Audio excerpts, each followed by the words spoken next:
Race number 5 at Belmont on Wednesday will jump at 3:35. It's the Argonaut Corporate Advisors and Stockbrokers handicap over the minimum trip of 1,000 metres. The replay horse can look at the trial of Antique Gem at Lark Hill.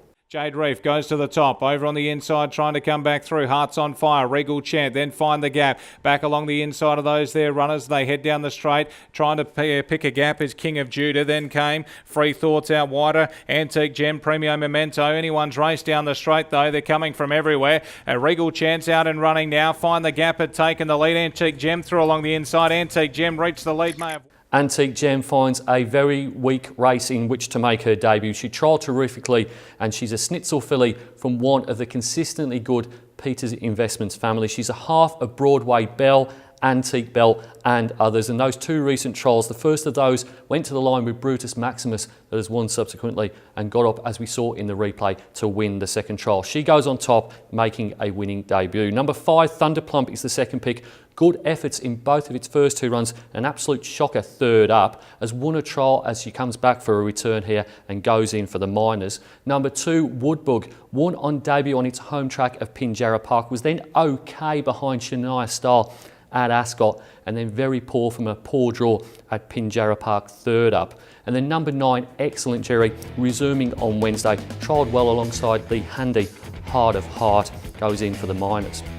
My top selection then in race number 5, going to go with the debutant, number 6, Antique Gem, to beat 5, Thunderplump, 2, Woodbug and 9, Excellent Jerry.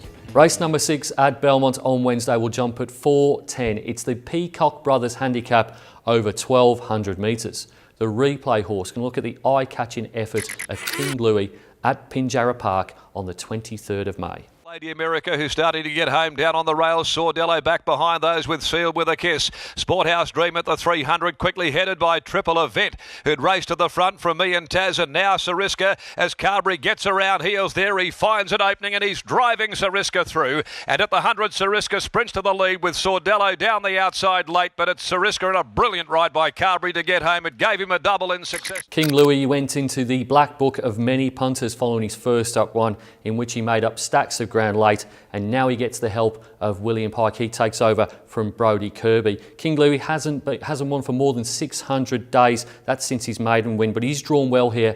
I love the jockey change, and he was pretty unlucky not to push Sariska first up, as you saw in the replay. Goes on top from number 6, Dawn Mission. Quick backup. She was held up until it was too late last start. Form around Speeding Comet and Guns of Navarone prior to that is certainly okay for this. Number 4, Strato Creed, beaten a long head by Guns of Navarone last time out, had every chance on the speed in that race. I preferred Dawn Mission on the collateral form lines around those horses given today's weights. And then number 5, Keeper's Tail, won 3 starts ago. Form has tapered off a little bit from mine, but has to be in the numbers because her best is certainly good enough to feature here. My top selection in race number 6, going to go with number 3, King Louis, to beat 6, Dawn Mission, 4, Strato Creed and 5, Keeper's Tail. Race number 7 at Belmont on Wednesday will jump at 4:45. It's the Hose Masters handicap over 1,400 metres. The horse we're going to have a look in replay is number 1, Frio, finishing second last start at Ascot. 4 deep at the top of the straight, followed by Invisible Pro. At the 300, Mrs. Brown's Boy reached the lead though from Avidus. New Age and Frio brush together. Purist gets out, 44 red.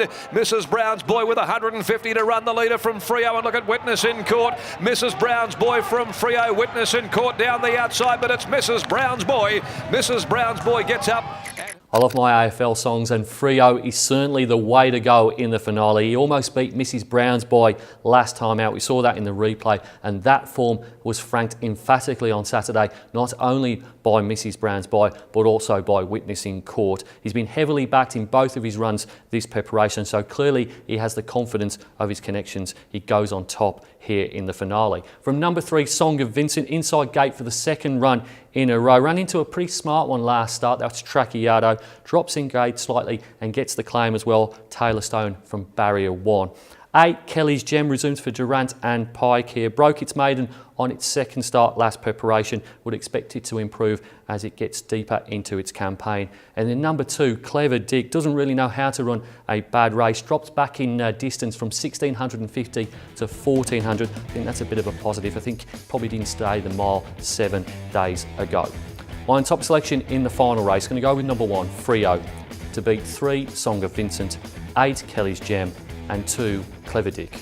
It's now time to nominate my best bets on the Belmont card. Going to go with Debutantes in the Cerise and White from Team Williams, ridden by the wizard William Pike. Starting in race 1 with number 10, Mystery Miss, and doubling it into race number 5, number 6, Antique Gem.